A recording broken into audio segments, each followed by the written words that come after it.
What is going on, friends? Welcome into another edition of Two Nerds of a Feather. I'm your host, Mike Mercado, and in just a moment, my amazing co-host, Everitt O'Neill, will be joining the show. We were having some recording issues in the beginning of the video version of the podcast, so I wanted to give you a heads up of what today's subject is on this edition of Two Nerds of a Feather. We are talking about theme songs. We start off with our favorite cartoons, what makes a good theme song, and eventually we go down the rabbit hole of sitcoms and major TV shows, including ones that you see in the movie theaters. So sit back, relax, and enjoy our conversation. We actually start off this episode with Everitt O'Neill talking about his professional background as he was part of the Radio Disney crew and how important Radio Disney was to the entire music industry, including jingles and television shows, and how important it was for the company and for the medium. It's a fun conversation. Hopefully you all enjoy this edition of Two Nerds of a Feather with Mike Mercado and Everitt O'Neill.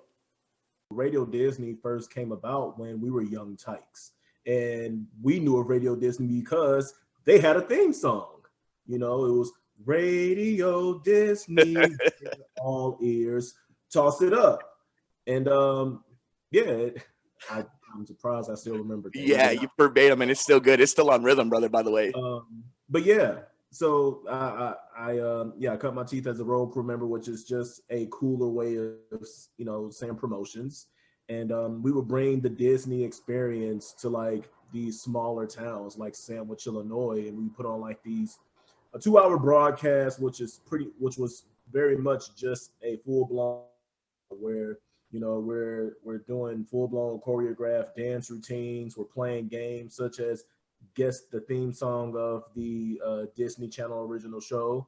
And so we would play like a few seconds of something from like Shake It Up or Phineas and Ferb or Kicking It, and the kids would guess and give them prizes. And so it was a show, and sometimes kids would ask for my autograph, and I'm like, you're adorable. I'm no one important, but here it is. I was important to them when I was giving them like a DVD copy of Frozen. So yeah, it was fun times, and you kind of were the epitome of what the good vibes of Radio Disney were. I think for people who aren't our age and aren't in the industry, don't quite understand the nostalgia and just kind of the institute that Radio Disney was, especially when ESPN Sports on radio was kind of one of the big major things. So I thought you would have loved this topic because of how much it meant to the Radio Disney family. And then here in Chicago, I do promotion stuff for WCPT. So a big thing is the Pride Parade. And we all know how it gets down when it comes to music and the Pride Parade. So I thought this would be a lot of fun for us to do it. And, a lot of people, you want to go to Watch Mojo or some of these other things if you want to see the clips and whatnot. We're going to have a discussion here. We're going to have some fun. And also, we want to make sure that we stay able on the internet. Copyright gods, we're not doing anything bad, okay? We promise. So what I want to start off with. You don't want those problems. No. We don't need those problems. So the big one I want to start off with is why I came up with this topic. And it's something that was really near and dear to my heart. And that has to deal with, out of nowhere, I was just kind of humming a song. And it got me thinking, like, what would be something that if my life was on the line, I had to verbatim sing a song that I would know every lyric to. And I started singing the Pokemon theme song. And not only did I think, okay, yeah, I'm singing it, Nicole, the lovely Nicole Mantra from the Gone Missing podcast, and, my fiance, she started singing along with me, verbatim, every single word, and without a beat. We sang the entire theme song. And it got me just thinking, like, well, why is that? What is it? What is it that brainworm that is it? What is it about the nostalgia? And that is why I came up with this list of things. Let's break it down. Let's get to the science. Let's get to the theories of why that is. And the first one is, to your opinion, to your great ears, E-Train, what is it that makes a good theme song? The lyrics. Interesting. Now, okay, I was thinking about the lyrics because the Pokemon song obviously has a lot of things that I think subconsciously kind of held up throughout the years. And I think there's a reason why our generation and the generation after us has such an affinity for our pets and for the environment and just kind of that, I'll help you, you help me. And I wonder if it's maybe the lyrics aren't the most deepest, like let's say J. Cole just did, shout out to Mario and Luigi. But what if we're at this, what if it's something that maybe the lyrics just don't have to be the most fire, but they just have to resonate, or they just Yeah. have to lay a worm. What do you think? The way it resonates, also the way it's delivered. Um, I mean, you think about theme songs, like you think about famous jingles, Mm. like there's plenty that have come and gone, but it's usually like the ones that, I don't know, it's there's like this science to it, I'm sure, where it just lands differently. Well, Like I I mean, know you're doing cartoon theme songs, but like when you hear O'Reilly's, thank you you. go straight to O'Reilly's. And so sometimes it might just be the Ow! simplicity of it as well. So it's a combination of the lyrics, the simplicity of it, where it's something that's repetitive, where it stays in your head. What if I said something like, 773-202 Luna? Luna. So it's like, you're right. There is a weird correlation between theme songs and jingles, because I mean, even within the cartoon world, you have something like How the Grinch Stole Christmas.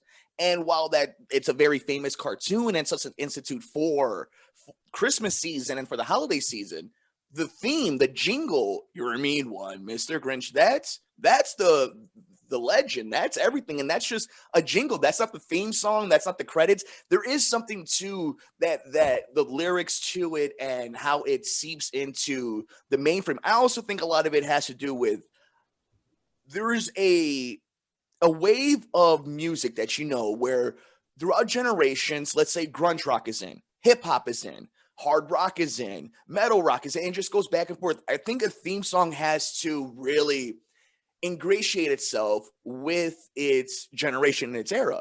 Another example that I use is something I know you and I really like, and it was something big in my childhood, was the Power Rangers. And you think about the riff, just the dun dun dun dun, like that first initial. That's the '90s, and you and I love wrestling. Think about the new gen, right? And it was all about the electric guitar. Essentially, it was all about hair metal. And that's why it makes sense then. Now, imagine doing the Power Rangers theme song now to a child that's 7 years old watching television like they are. It just doesn't hit because that music isn't necessarily ingrained in their culture like it was for you and I. And I think Pokemon has some of that. Yeah. Now, what makes a bad theme song? Because you have some legendary ones. I mean, stepping outside of the cartoon for a second, we have some legendary ones like The Fresh Prince of Bel-Air, Family Matters, Full House. But what makes a bad one? In your opinion, when you hear this theme song, you're like, oh my God, it almost takes away from whatever you're about to watch. I've never been asked that question before. I've never really sat back and thought to myself, like, man, this theme song, and I probably wouldn't watch. It's probably a show I wouldn't want to watch to know if it's a good theme song or not. Right. And so I think the theme song almost comes secondary, like you got to sell us on the show first. And then if you happen to have a fire theme song, then you become committed after that. So what about something like the X-Files? It's a song, it's a theme song that doesn't have any lyrics. It's all about the tone. And I think the reason it might work is because you do know the show. So it kind of goes into it, right? Like it sets you up for the entire episode. Now, what if the X-Files all of a sudden had a rock and roll or like something like it did during Bones, like this instrumental orchestral kind of thing. You know what I'm saying? Like the difference of like how important it was to set up that night's viewing. To be honest, if the X-Files went with like some rock remix or something like that, it would feel misplaced. Right. Like it's the theme song is the cheese and the show is the burger. Okay. Right. Now, what happens though if this is a weird one using that analogy. Let's say the beef isn't good though, but the cheese is. How much do you think that impacts your viewing of that day? Like Game of Thrones with its amazing theme song, but for a lot of people, it's hit and miss. They don't like the dragons or they don't like the sandals and the sand. Like, what do you think about something where like even a show is so undeniable or a theme song is so iconic and yet it's so people have never watched it. Like, people can hear the Breaking Bad theme song and know exactly who Walter White is, but never have watched an episode on AMC. I mean, is that a credit to the show, the song, or is that just kind of our attention span, for you being in the industry? Well, you're new, but I think it does have something to do with the attention span as well, and I guess the popularity, because I've never seen like a full season, let alone an entire episode of The Office, but yet I know the theme song. That's so true. Think about The Simpsons. How many people, I mean, obviously I think most people watch an episode of The Simpsons, but that's one of the most iconic things. The Jetsons, the Flintstones. And I wonder how much of this also has to deal with our accessibility to these songs now. If you are really hyped about Game of Thrones, or if you're really hyped about Stranger Things, you don't have to wait until the album drops or a soundtrack drops, or that you see it only once a week on your television. You can go on YouTube, Spotify, whatever, and listen to it day to day. I mean, we know people who, hell, I have it. I could go on my playlist right now when I work out. There are plenty of theme songs that have found their way onto my playlist. And, how much of that do you think it has to do? They're now investing it as quality music. It's not just like, this is a theme song, let's slap in and we'll do the same thing we did for cereal boxes and cereal commercials. That there's an investment by these studios now and these high-end, corporations to make these really, catchy theme songs that are going to be in your phone, in your devices. Wait, what's the question? What do you think of it? Do you think that's a conscious thing, or do you think they kind of stumbled upon that? I definitely think it's a conscious thing. I mean, especially because of, the different forms of streaming, whether it's, your Spotify's or your Apple Musics or your titles.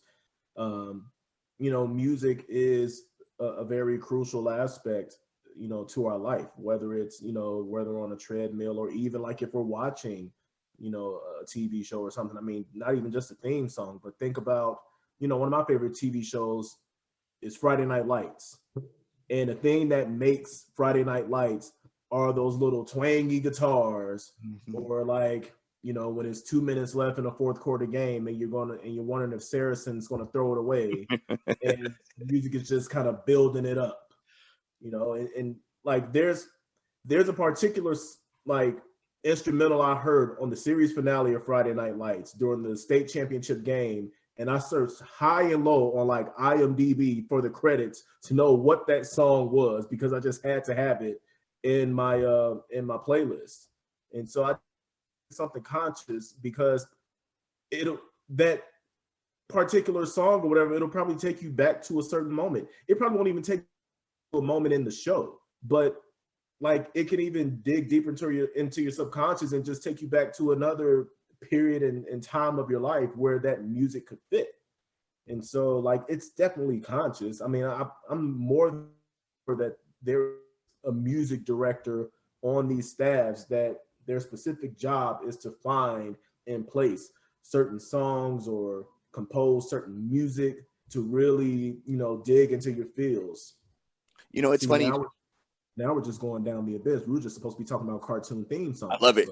That's what we do here on Two Nerds of a Feather. And, obviously with Everitt O'Neill and Mike Mercado, you're always bound to go down some weird rabbit holes. We'll try to keep it tight for you guys. We know you guys are always busy, and our man Everitt is over here helping the youths, and I'm wasting everybody's time with podcasts. So we know that time is crucial. And I think before we go down that rabbit hole, what you bring up is so interesting about Friday Night Lights. For me, recently, that's The Flash. I think the Flash theme song specifically has always, when that show came out, it kind of was the moment where my life turned, and I kind of started hitting my stride, and as a man, as a person, as an individual in my career. And that theme song always just kind of gives me hope. It inspires me. It puts me in good places, and I can feel, theoretically the lightning in my eyes. I can feel that energy coming, and it's true where it could put you in a place, not necessarily just an episode or where you were watching that episode, but it could put you in places, in a space that I think this genre, this entertainment, this field that you and I are in, when it's music, when it's wrestling, video games, movies, television, music, art, like, it's good for the soul when it's done right. And I knew doing a topic like this would get us down some fun rabbit holes, but we got to make sure that we're keeping it tight, as they say. I got one for you. Should a show change its theme song over the series? Now, it's hard because there have been some instances where there has been a switch in theme songs and it's made it better. There's been instances where when they have changed a very significant theme song, you knew it was going downhill. Yep. And so it's very tricky. Like I think of first show I think of is like Hanging with Mr. Cooper. Like Hanging with Mr. Cooper, you know, like first few seasons they had the theme song with In Vogue, and then they changed it to Cooper Cooper. And he had two really good theme songs. So that's something worked out in its favor. I don't know, like what's a show that probably shouldn't have changed their theme? See, I have one, but it's also like part of my like favorite cartoon theme songs. Yeah. Oh, interesting. We'll get to that in a second. Then I'm with you. I'm trying to think of a show or something that just drastically changed its theme song. And yeah, I mean, I can't think of anything off the top of my mind. Like, where I was coming from this is, do you ever want to stay stagnant? Like, I think about shows like Breaking Bad and Game of Thrones where they never had to. The Simpsons never had to. But we do see some shows like change, you know, the graphics to it and then change like the little intros and whatnot. So I always wondered if it's like you just mentioned, whenever a show does that, is it a sign for things to come? Is it something where I think the biggest change comes from a show that never has music that all of a sudden then has an opening theme?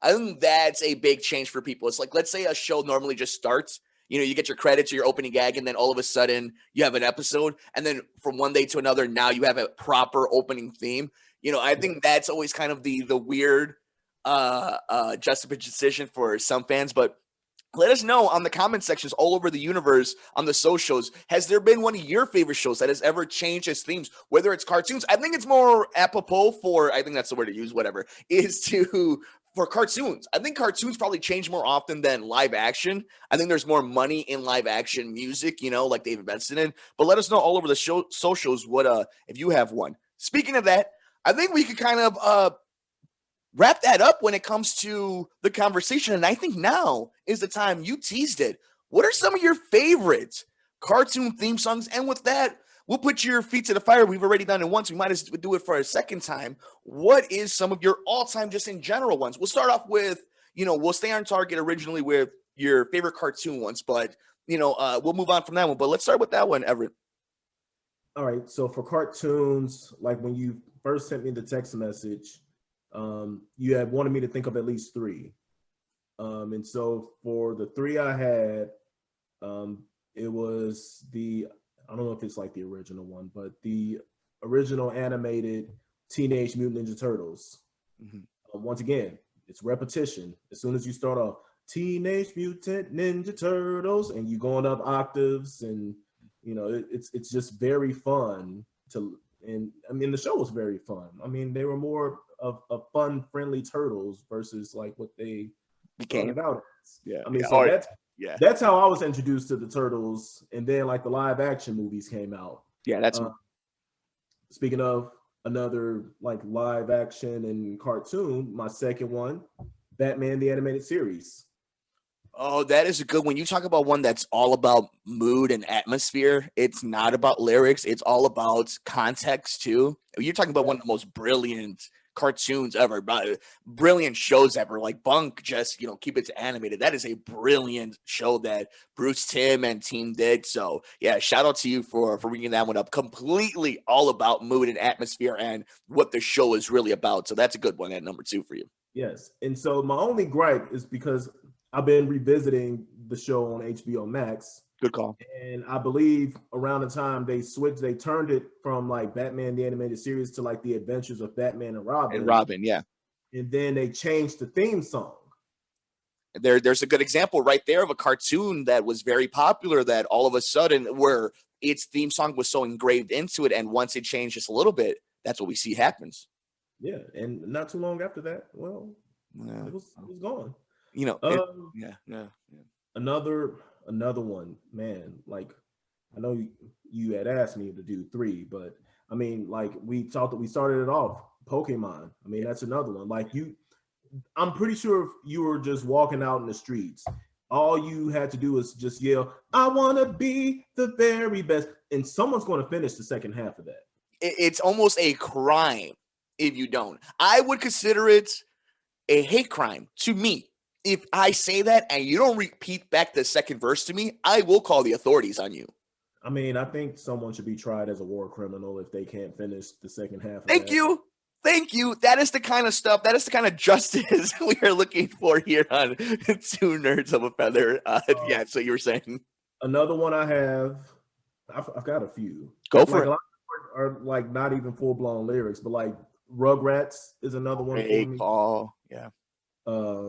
Doug, the Nickelodeon version, not the Disney version. Yeah, we don't talk about the Disney version of Doug here on this show. That We don't never talk about that. existed. We're just Yeah. black ourselves with that one. Yeah. And I love Cat Dog.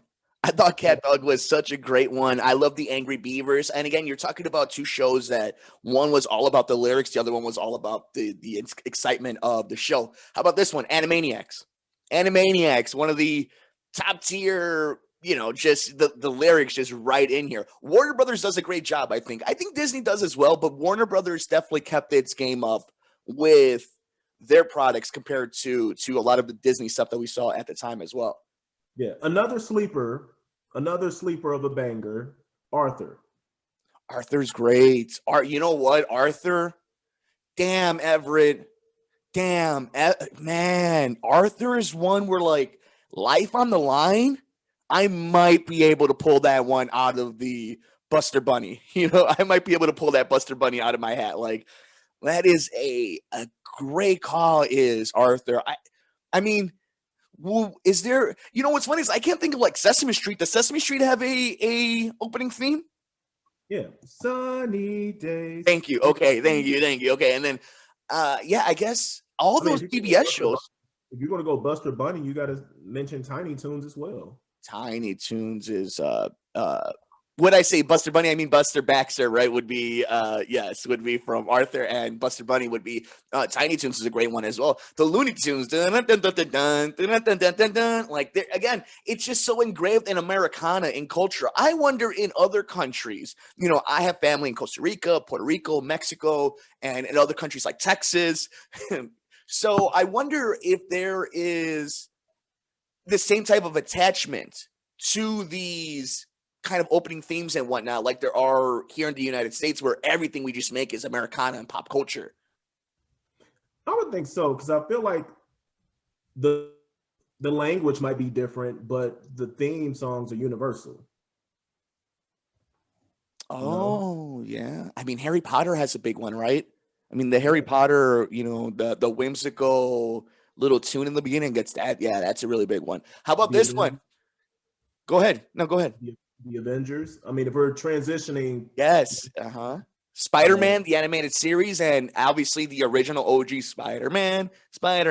Like that is so interesting. Now, I don't want to go down the complete rabbit hole of like sitcoms of like the 70s and the 80s and the 90s, because you're talking about shows that are completely based off of that. But I think this entire conversation really just goes back to why Two Nerds of a Feather, the Good Brothers, a lot of Mercado Airwaves, a lot of what you did at Radio Disney, helping out these kids, where it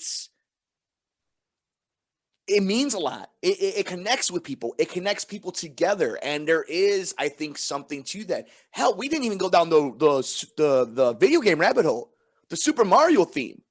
Like that in itself. How many videos have you seen of people doing the Halo theme song in a open area? Like, music is just as important to the mediums in which we're enjoying this entertainment as anything else. And I think that is the underlying thesis of this episode of Two Nerds of a Feather, is how important music, the soundtrack, the background, the opening theme, the closing theme is to your favorite thing that you're watching.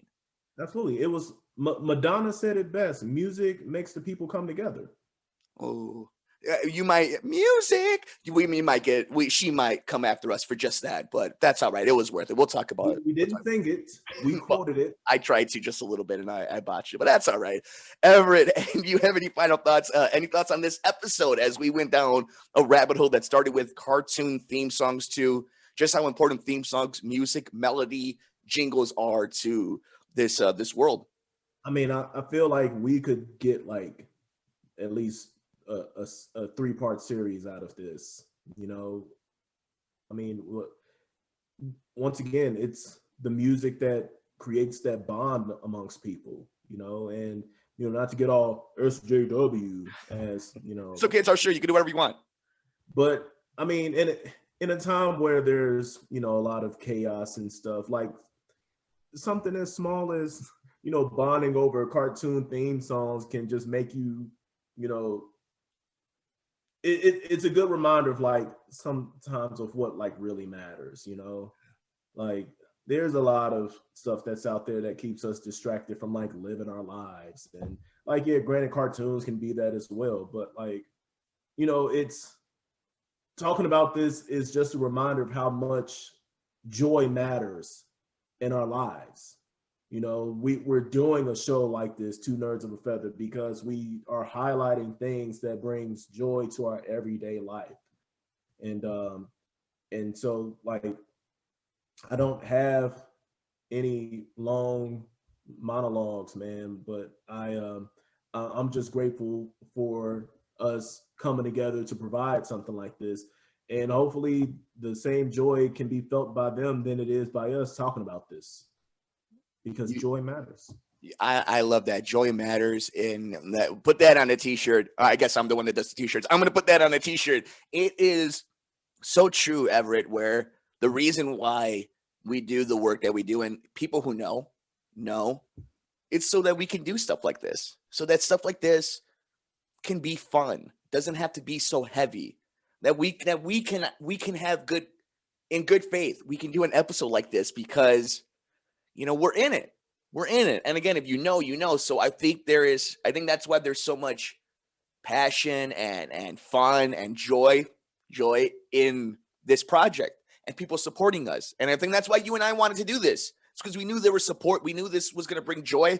And we knew no matter what, Everitt O'Neill, Mike Mercado in a podcast together was bound to have some goofy, fun stuff. And already on episode 2, we've gone down that path. And I'm so proud of this episode. I love that we gush about Justin Fields and the Chicago Bears. And if you're a sports fan who saw that first episode, we promise during the season, when there's big news, anything awesome happens, Everitt and I are going to gush all over about all of it. We promise. Yeah. Super Bowl season, NBA Finals, March Madness, WNBA, we promise. But we also are going to talk about nerdy stuff. I mean, I'm wearing a